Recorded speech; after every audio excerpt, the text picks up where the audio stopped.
Discuss about circulatory system in human.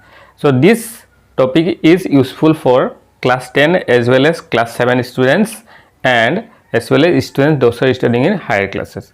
So today we are going to discuss about circulatory system in human. So it consists of two parts.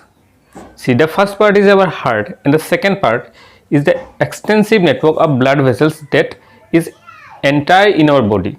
Now the heart pumps blood nearly 70 times a minute and it is an involuntary action. Now what is involuntary action? Now these are those actions which we cannot control by ourselves.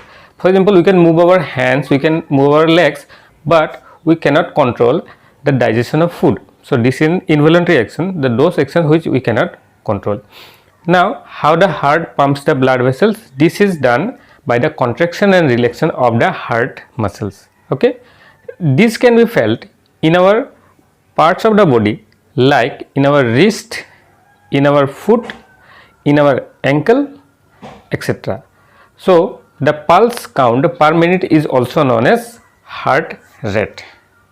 So this is just introduction. Now we are going to discuss about the heart and its function and its structure. So hello friends, now we are going to discuss about the structure of heart. Now structure of heart, while discussing structure of heart, let's see, the heart is nothing but a fish size organ which pumps out the blood throughout the body. Now inside the heart it is divided into four parts. The first two upper parts are known as left atrium and right atrium, and the lower parts are known as left ventricles and the right ventricles. Okay, now one muscular wall is there which separates out the left and the right part of the heart, and this wall is known as septum. Now if we talk about the blood vessels, so it has basically two types of blood vessels. One is veins and the other is known as arteries. Now difference between them is that the arteries pumps out the oxygen rich blood from the heart to the entire body, and the veins, it carries all the carbon dioxide rich blood from the different parts of the body to the heart. So this is the main difference. The wall of the arteries are basically thick and the wall of veins are thin. Why they are thick? Because due to contraction and relaxation of the heart, the blood pumps out with very high pressure, and in order to resist this pressure, the walls of the arteries are thick. Okay, now these arteries and veins are connected by very tiny blood vessels, those are known as capillaries. So this is about the structure of heart. Now we are going to discuss about the working of heart.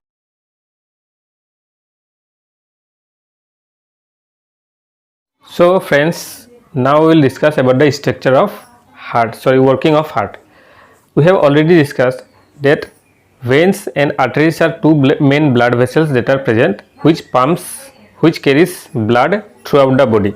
Now the artery carries the oxygen rich blood and the veins carries carbon dioxide rich blood. Okay, now this carbon dioxide rich blood is carried by two main veins that are largest veins in our body, and they are known as superior vena cava and inferior vena cava.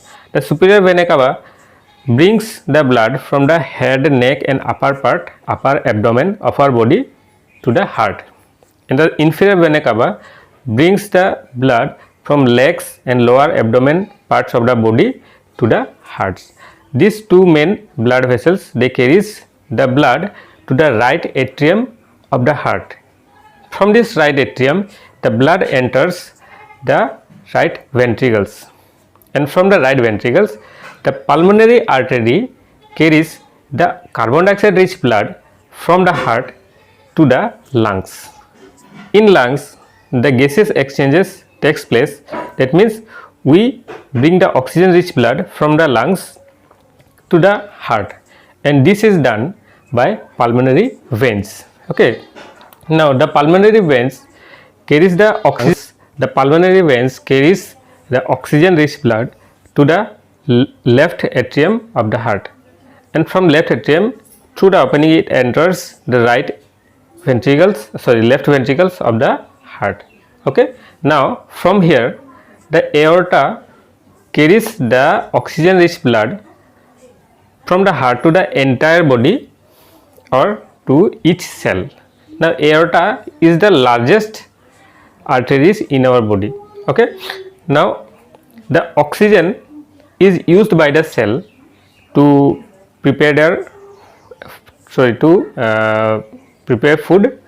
Now this cell in return gives out the carbon dioxide from them, and this carbon dioxide are again carried by the capillaries, and through capillaries it enters the veins, and through veins it reaches the right atrium of the heart. This is the entire journey of the blood.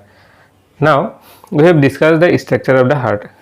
So I want to say, if you have not subscribed my channel, please subscribe and press the bell icon so that you will get a notification of the new videos. So if you have liked the videos, please don't forget to like, share and comment. So thank you for watching.